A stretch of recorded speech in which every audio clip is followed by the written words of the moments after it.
लीला बहुत जिंदगानी में होला। कहाँ गलू बड़की भौजी?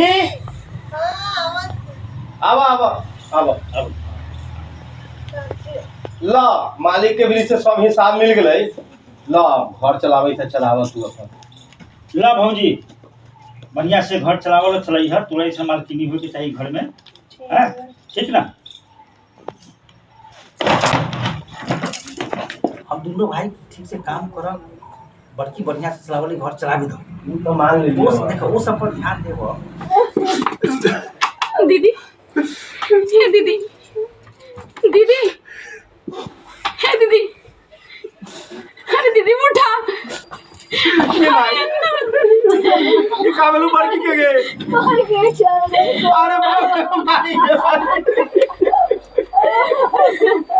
आपने तो कौन मालूम, हम अपने से लड़ा तो केकरा से लड़ा। ये भाई एकरा से कितना हम आप लोग कह रहे थे कि भाभी जितना भी पैसा लागत रहली इनकरा के कैंसर रहे, लेकिन ई सब अपन घर के चलावे में। अभी देखी खेत के रसीद बा, जो खेत देवल रहे ओकरा के भाभी छुड़ाइली और अपन जान के गवा देली, लेकिन रवा लोग तो सब भली भांति भाभी के कहत रहे। आज देखी भाई के कारण आज भाभी के जान चल गई।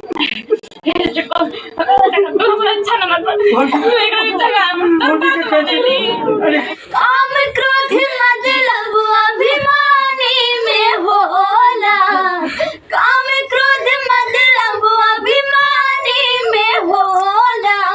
लीला बहुत जिंदगानी में होला, लीला बहुत जिंदगानी में होला। आई है अमराज जहिया भाकेल जई है, पाप धर्म के तोहरा लेखा लगई है।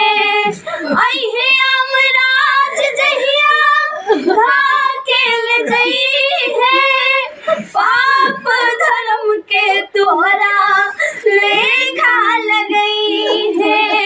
सबका गलती नादानी में होला, सबका गलती नादानी में होला। लीला बहुत जिंदगानी में होला, लीला बहुत जिंदगानी में होला। आई सोना के माटी बन जाई, माटी में गड़ाई चाहे आगे से जराई।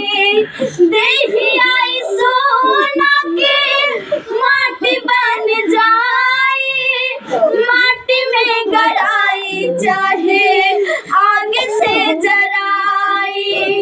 प्रभु के भजनिया बुढ़ानी में होला, प्रभु के भजनिया बुढ़ानी में होला।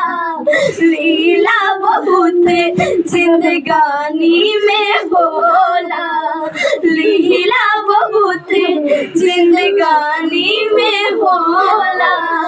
काम क्रोध मतलब अभिमानी में होला, काम क्रोध मतलब अभिमानी में होला। लीला बहुत जिंदगानी में होला, लीला बहुत जिंदगानी